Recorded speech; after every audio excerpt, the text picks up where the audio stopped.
Bien, entonces, segunda ley de la termodinámica, teoría cinética de los gases, las moléculas entre los gases es muy pequeña la interacción, muy débil, ¿sí? Porque tienen mucho espacio, son muy dispersas, entonces es mínima la interacción entre ellos, los choques, ¿verdad?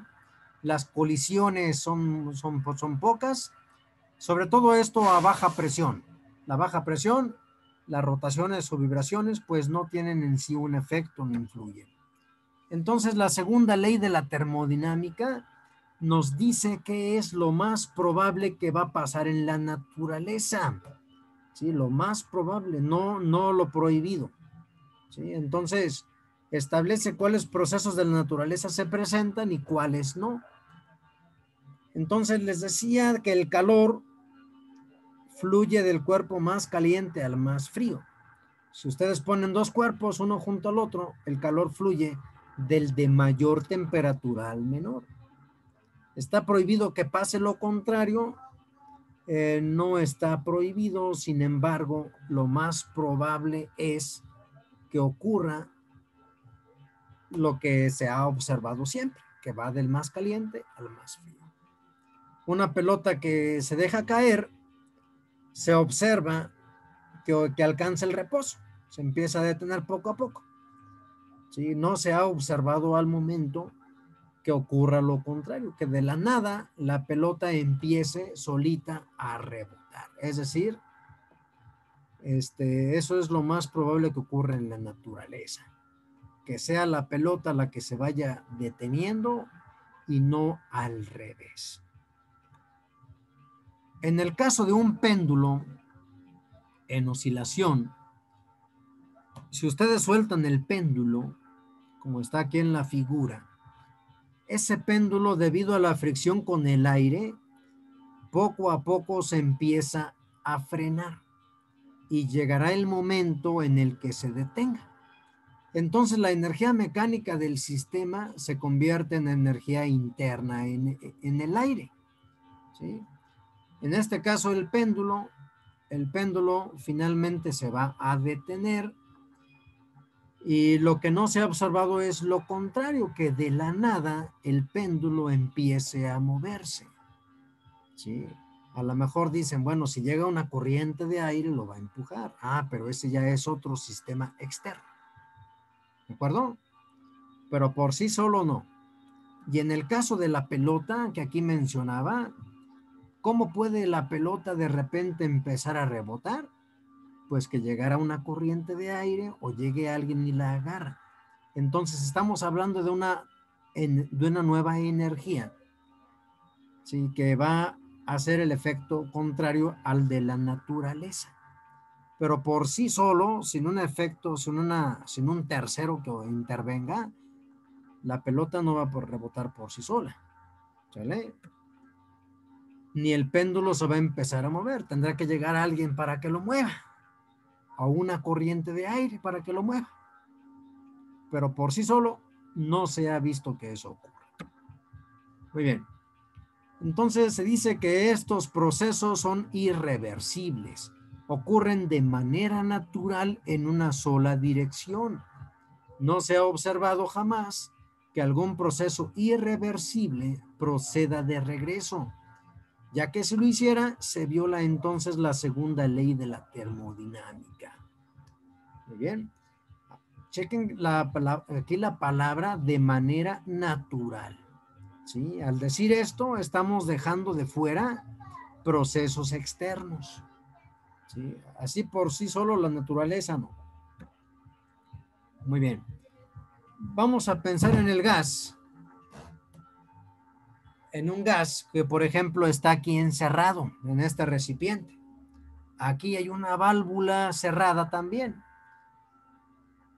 Si quitamos, si abrimos aquí, de tal forma que el gas pueda circular libremente, lo que se observa normalmente es que el gas se va a tender a ocupar todo el espacio, todo el volumen. Esto es lo que más probable que va a ocurrir. Ocurrirá lo contrario, que de la nada que de la nada, por ejemplo, esté el gas disperso, abramos y todo este gas de repente se venga para acá por sí solo, pues por sí solo eso no se ha observado en la naturaleza. ¿Sí? Entonces, no sé si se vaya entendiendo este concepto de la segunda ley de la termodinámica. Bien, continuamos con la grabación. Perfecto. Muy bien. Hasta aquí estamos hablando de procesos naturales. Hasta aquí. Procesos naturales. Por ejemplo, si limpiamos la casa bien, bien barridita, los trastes bien limpios, todo. Nos vamos una semana, ausentamos. ¿Qué es lo que va probablemente a ocurrir una semana después? ¿Qué va a ocurrir probablemente? ¿Cómo la vamos a encontrar? Llenas de polvo. Exacto, porque la segunda ley de la termodinámica me dice que eso es lo más probable que va a ocurrir. Podría ocurrir lo contrario, que la casa estuviera sucia y de repente la halláramos limpiecita, pues pensaríamos que por sí solo no. Fue un milagro. Que llegó alguien, ¿verdad? Exactamente, a esto quizás es a lo que mucha gente le llama milagros, que de repente algo viole la segunda ley de la termodinámica. Pero sabemos que en la naturaleza eso no es así. ¿Sí? Lo más probable es esto. Sin embargo, sí, quizás pueda ocurrir, quizás.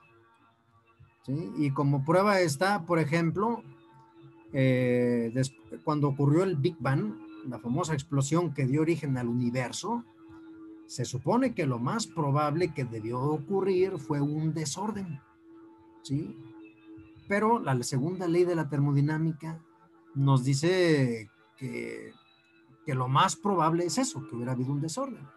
Entonces, pudiera ocurrir que de vez en cuando, quizás allá muy, muy de vez en cuando, pudiera ocurrir un proceso contrario, ¿sí? Que fue lo que ocurrió con la creación del universo, con la creación de la vida, ¿sí? Que ahí se dio un proceso inverso, ahí se podría ocurrir eso, ¿sí? Entonces, no es que se viole completamente la segunda ley de la termodinámica, esta ley nos dice que lo más probable que va a ocurrir es un desorden, ¿sale? Es un desorden. Así que ahí tenemos, por ejemplo, ese caso donde, pues ahí tenemos esa pequeña diferencia de la segunda ley de la termodinámica, ¿sí? La vida proviene del desorden al orden, siguió el proceso contrario. Bien, vámonos a las máquinas. Ahora, segunda ley de la termodinámica de las máquinas.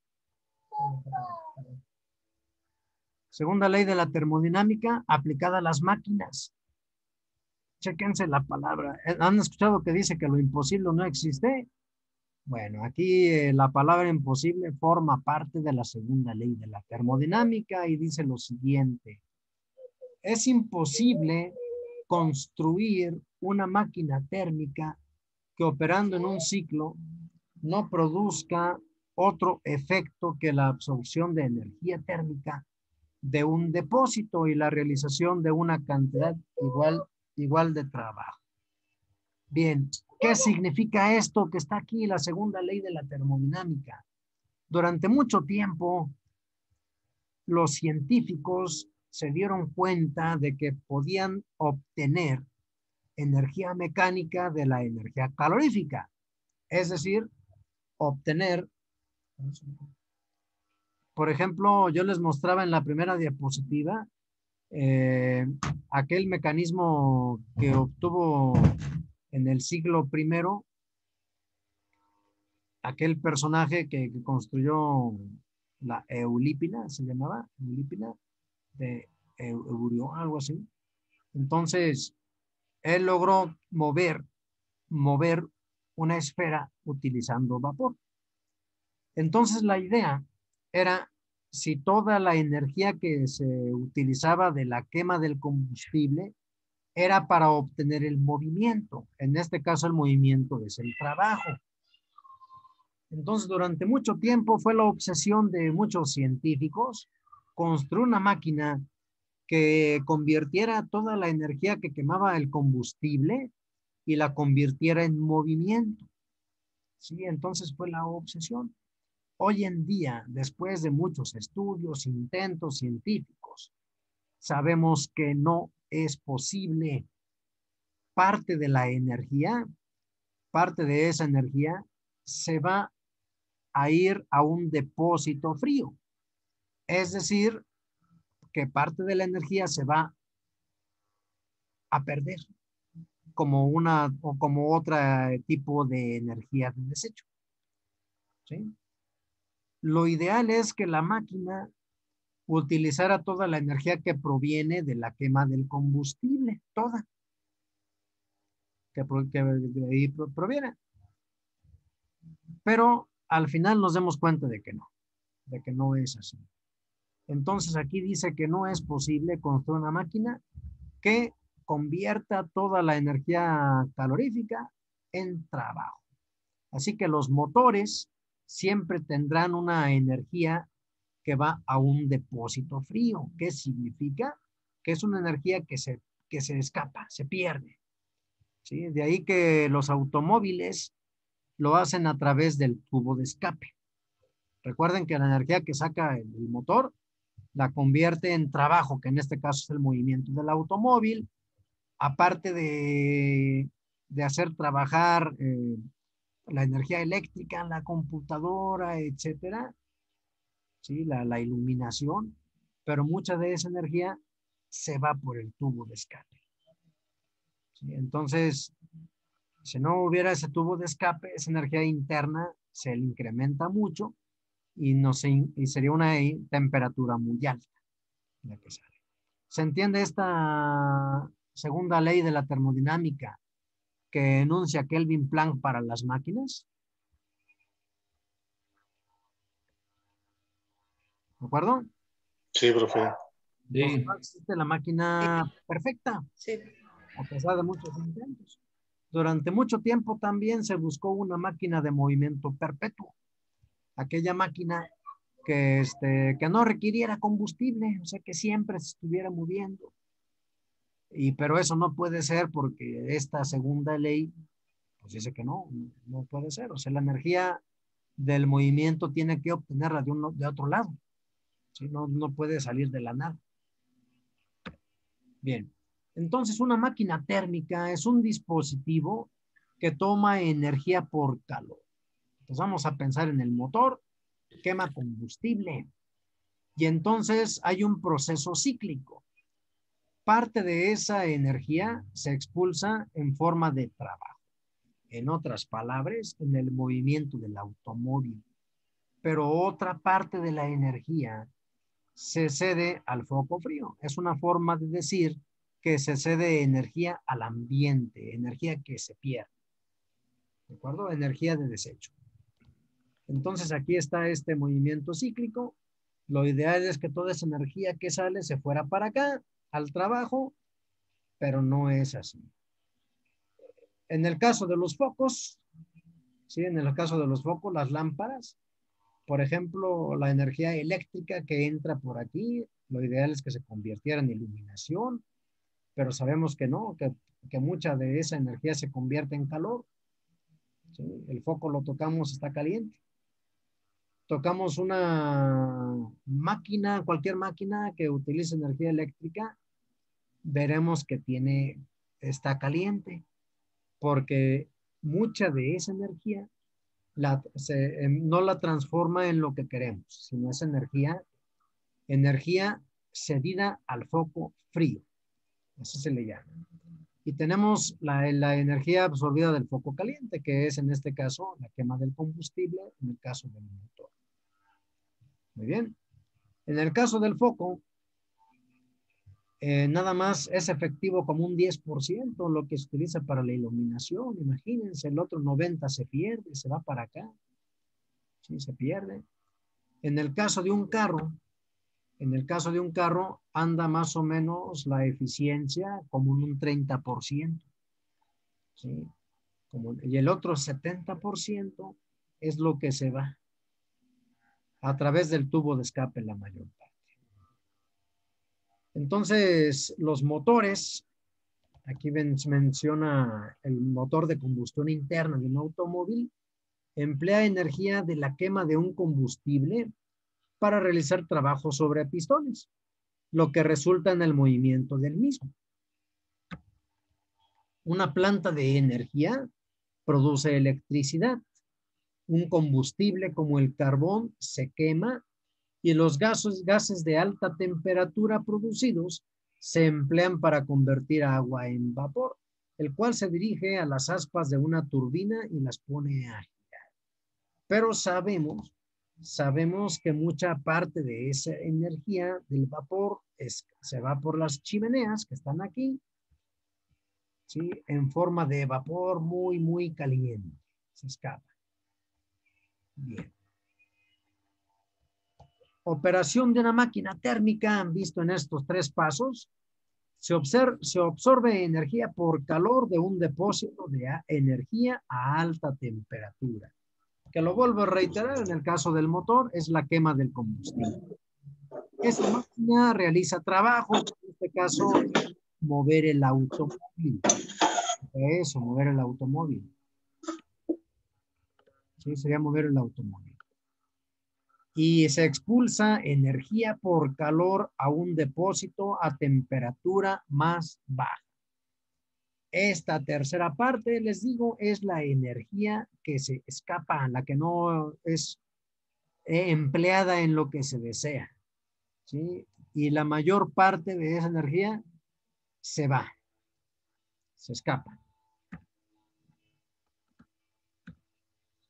En el caso de la locomotora, la que antes utilizaba, por ejemplo, el vapor, obtenía la energía quemando carbón.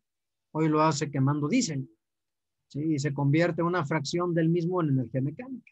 Y el otro, pues aquí lo vemos escapándose en el caso de la de vapor. ¿Sí? Y en esta otra, en el desgaste que provoca, por ejemplo, con el calor de la misma vía. ¿Sí? Se escapa mucho. Entonces, la eficiencia de una máquina está dada por esta fórmula. Para una máquina térmica, su eficiencia se define como la razón del trabajo neto realizado por la máquina durante un ciclo, a la energía de entrada a la mayor temperatura durante el ciclo. Bien, aquí tenemos esta fórmula. La E significa eficiencia. Eficiencia. Lo ideal es que sea la eficiencia de 100%. Es igual a 1 menos esta Q con la C es energía cedida al depósito frío, es decir, la energía que se escapa. ¿De acuerdo? Energía que se escapa. Y esta otra, la Q con la H es de hot, energía que proviene del depósito caliente, es decir, la energía que proviene de la quema del combustible. Bien, ¿se entiende en esta fórmula? 1 menos QC entre QH. La QC es la energía que se pierde. ¿De acuerdo? Y la QH es la energía que se gana de la quema del combustible. ¿Estamos bien? Sí, profe. Perfecto. ¿De qué manera podría ser efectiva lo más posible la eficiencia? Si analizan la fórmula, pues si el de arriba fuera un 0, todo esto se hace 0, pero quedamos de ver que es imposible, porque siempre parte de la energía se va a ceder al ambiente. ¿Sí? Entonces, lo ideal es que esta QC fuera 0, pero es la energía que se pierde, la que no nos es de provecho, la de beneficio, es la que se cede al ambiente. La otra opción es que esta Q con la H fuera muy, muy grande, muy, muy grande. Entonces, que fuera proveniente que fuera muy, muy grande esta energía, la energía del depósito caliente. Pero tendríamos el problema de que el motor a lo mejor se derrite. Si fuera muy, muy grande la energía que reciba, se derrita. Entonces, pues eso es aquí donde los ingenieros pues tienen que analizar materiales para calar estas diferentes posibilidades. Todas las máquinas térmicas solamente expulsan una fracción de la energía de entrada por trabajo mecánico. Es decir, todas las máquinas utilizan parte de la energía que absorben del calor en movimiento, en lo que queremos. En consecuencia, su eficiencia es, por lo tanto, siempre menor que el 100%. Y eso nos lo dice la segunda ley de la termodinámica. Un automóvil tiene una eficiencia aproximadamente, dice que de 20%, yo había visto que por ahí era de 30%. Sí, o sea, es muy poquita, entonces el otro 80% se va a través del tubo de escape. Sí, y si no lo tuviera, se elevaría por mucho la temperatura del automóvil. La de los motores diésel es más sofisticada, 35 a 40%. Sí, pero observen, esos son muy pequeños los valores. Entonces, para que una máquina térmica tenga el 100% de eficiencia, lo ideal es que no se expulsara energía al depósito frío, que no se perdiera. Así toda la energía de entrada se convertiría en trabajo, pero la realidad es que no es así. Bien, entonces la eficiencia de una máquina está dada por la fórmula que les había dicho. Entonces, según este ejemplo, dice, durante un ciclo, una máquina transfiere 2 kilojoules de energía de un depósito caliente y transfiere 1500 joules conforme expulsa a un depósito frío. Así como lo estoy viendo, dice que transfiere 2000 joules. Esta es la energía que recibe. Esta es la energía que recibe del depósito caliente, de la quema del combustible. Esta es la Q con la H, que puse aquí está abajo. Ya es en el prefijo. Y dice que transfiere 1500 joules al depósito frío. Quiere decir que se pierde la mayor parte. 3/4 partes se pierden. Entonces, ¿cuál fue la eficiencia de la máquina? Pues es un sencillo cálculo. Nada más es 25%. Nada más la 1/4 parte fue de utilidad. ¿Sale? ¿Cuánto trabajo realiza esta máquina en un ciclo? Pues nada más los 500 joules de los 2000 era la 1/4 parte, que fueran 500 joules. ¿Sale? Muy bien, y con esto explico la segunda ley de la termodinámica.